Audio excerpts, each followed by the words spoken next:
Wasserman Schultz gets funded for. So this is a very powerful panel up here. We're very grateful for each of them.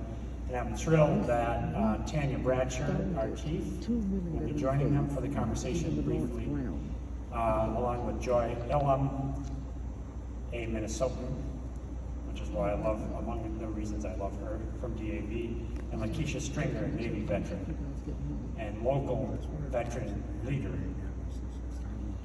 And to all the CBC members here today, thank you, and it's an honor to be with you.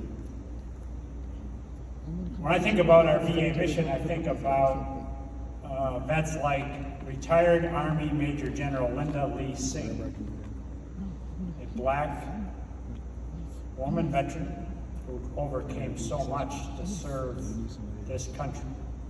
She grew up in the state of Maryland, in a big family, in a house with no running water, no plumbing. Her family was poor, her clothes hand-me-downs. She never had much spending money.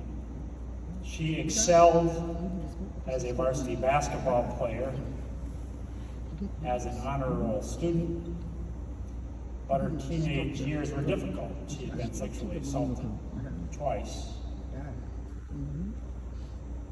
When she told her parents about it, they argued about this, so she left home. She dropped out of school, found work at a pretzel stand, until she approached Army National Guard recruit. What possessed me to walk over and redirect my life? I'm not sure, she said. But she joined the Army. That recruiter had to persuade my parents to sign the papers because I wasn't yet 18.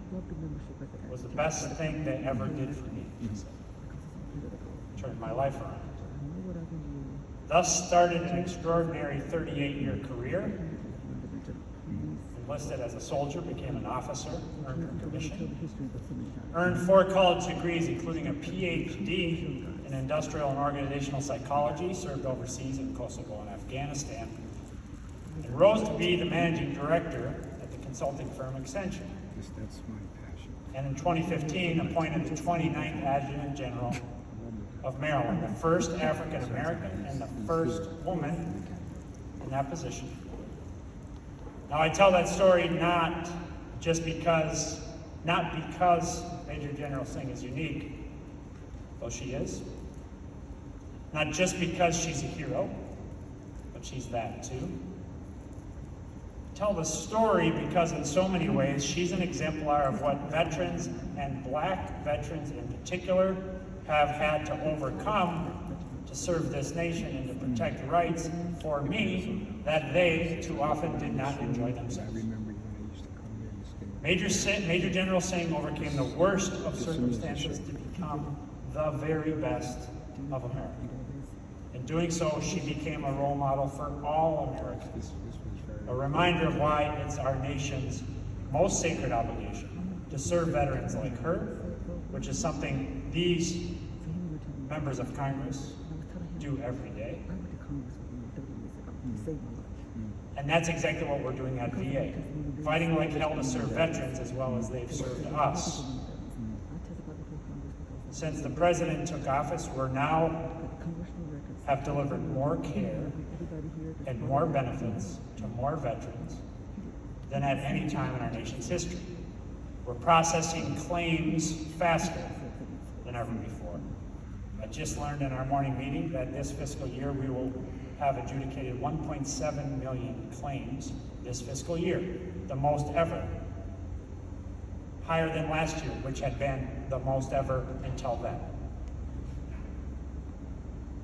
We're providing almost 94% of vets with access to burial sites within 75 miles of their home. And when it comes to world-class healthcare, study after study shows that we're delivering better health outcomes for veterans than the private sector, which is why BrainTrust scores for outpatient care at VA now have averaged above 90% for the past year.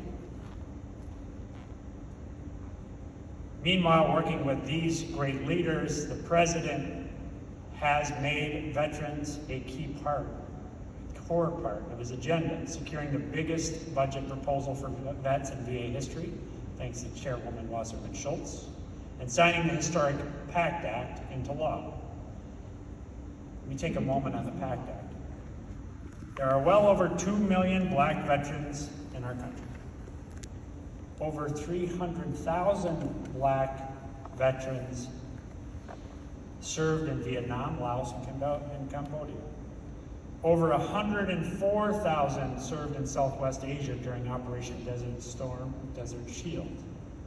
And an estimated 304,000 have served in operations Enduring Freedom and Iraqi Freedom. So we want to take care of each of those veterans. And for those experiencing health issues, we want them to file PACT Act claims, and we're going to need your help in making that happen.